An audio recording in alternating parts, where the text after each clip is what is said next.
Hey folks, if you've been watching the channel for a while, you'll know that I'm always on the hunt for a bulletproof portable solar repeater for our LoRa mesh needs.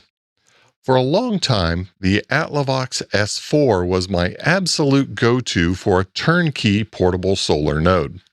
But since the S4 is no longer available, a lot of you have been asking, well, what do we buy now?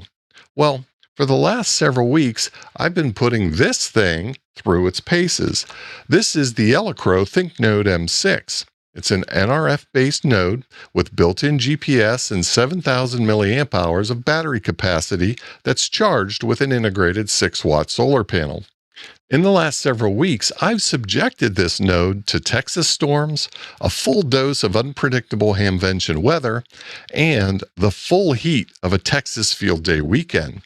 Today, we're going to talk about how it held up, a major user error that I made that should have killed it, and exactly why this has become my new top recommendation for a short-term, rapid deployment solar node. When I first unboxed the ThinkNode M6, it came ready to go with a default Meshtastic config.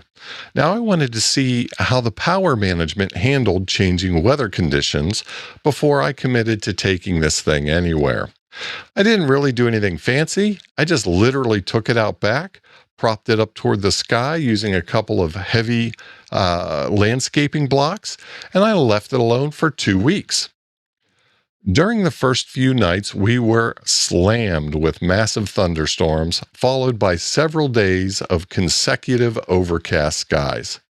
Now, some cheaper solar setups with generic batteries and lesser solar capacity may have died under several days of heavy cloud cover. But inside this unit, Elecrow has genuine Panasonic 18650 cells, giving it a true 7,000 milliamp hour capacity.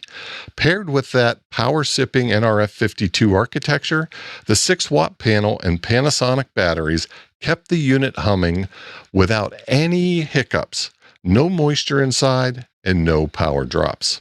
After 2 weeks of standard backyard testing, it was time to change things up. I was packing for Hamvention, so I wiped the stock firmware, flashed it as a MeshCore room server, and threw it in my pack.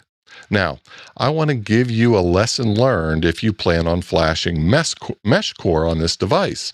When the unit is running Meshtastic firmware, the status LEDs on the back work exactly like you'd expect. But when I loaded MeshCore, those lights stopped illuminating. The node was on, it was fully functional, and it was serving the MeshCore room, but the indicators stay dark. So don't panic, you didn't brick your hardware. It's just a software mapping quirk between the different firmwares.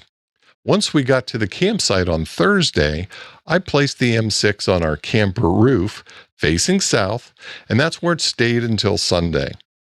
If you were anywhere near the Midwest that weekend, you know the weather was a wild ride. We had a storm roll through Thursday night, followed by intermittent rain all weekend, and then another nasty weather cell in the early hours of Sunday morning. Once again, the hardware performed flawlessly.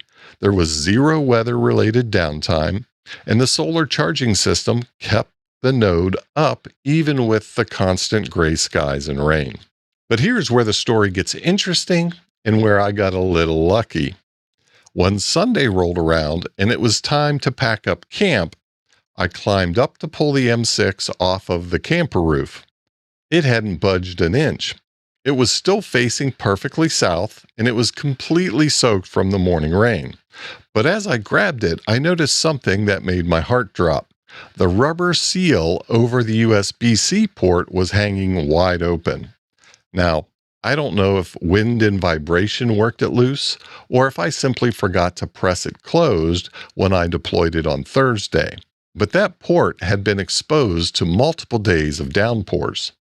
Amazingly, it didn't cause a single issue for the unit. The internal electronics stayed bone dry, which tells me the internal seals for the port itself managed to keep the water from migrating into the main housing. Just to be safe, when I packed it into its case to go home, I left that rubber cover off so any trace moisture inside the port cavity could evaporate. But man, talk about a testament to a great design. Now, I didn't stop testing at Hamvention. When field day rolled around, I deployed this unit again. I put it out on Thursday, and I left it out for the duration, clean through Sunday. And I placed it right off the pavement in the gravel where we parked our vehicles, and that's where it served as a room server. It was hot. I mean, Texas hot, but the node didn't seem to care. No heat-related shutdowns, no performance drops, no drama. Same story as the backyard test and the Hamvention test.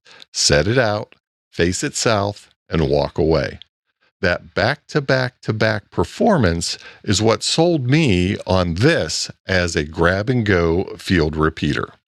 So, after several weeks in the field, backyard storms, Hamvention rain, an open USB port that I got lucky with, and a scorching field day weekend, what do I think of this hardware? On the plus side, I love the form factor. It's compact, it feels solid in your hand, and the waterproof aviation ports on the back are a nice touch, allowing you to add external sensors later without opening the case. And the power configuration is clearly sized for the job. The genuine Panasonic cells, the low-power NRF52 radio, and a 6-watt panel are all a great match. Now, it's not perfect. The included mount is fine, it works, but it feels basic next to how rugged the node itself is. Now, my bigger complaint is really the antenna connectors. They're standard SMA. To me, for a permanent install at home, battling years of sun, wind, and ice, I would rather have an N-type connector for my antennas. If you ever did mount this long term, make sure that you coax seal those SMA joints and check them every season. But here's the important part. I don't recommend this as a permanent home node. Where it shines and how I'm actually using it is as a short-term rapid deployment node. Camping, overlanding, Hamfests, field days, community events, anytime you need a central LoRa repeater for a few days, you know that this thing is going to deliver. It's light, it's self-contained, you pull it out of the pack, point it south, and you have mesh coverage that can ride out a rough weekend. That's the use case, not a tower install, a field install. So, what about price? Elecrow has this position to compete and compete well. The closest comparison is the Seed Studio SenseCap solar node. Seed's base P1 runs around $70, but you're buying batteries and GPS separately. Step up to the fully loaded P1 Pro with GPS and cells, and you're closer to $90 or $95. Fully loaded, the ThinkNode M6 lands in that same band, often $10 to $15 less depending on sales. And you get a 6-watt panel versus Seed's 5-watt panel. So, is this the best priced turnkey solar node on the market right now? For what you get in the box, yes, it's right in that sweet spot. If you've been hunting for a replacement to the old Atlavox S4, something to throw in your truck or event kit, this is the one I'd buy today. It survived my mistakes at Hamvention, it handled the North Texas heat, and it deploys in minutes. That's my new top pick for a portable mesh repeater. Links are in the description if you want to check out current pricing. Drop me a comment and tell me how you deploy your temporary mesh nodes in the field. I read every single comment and reply as well. Hey guys, thanks for watching. Subscribe if you haven't, and until next time, 7-3.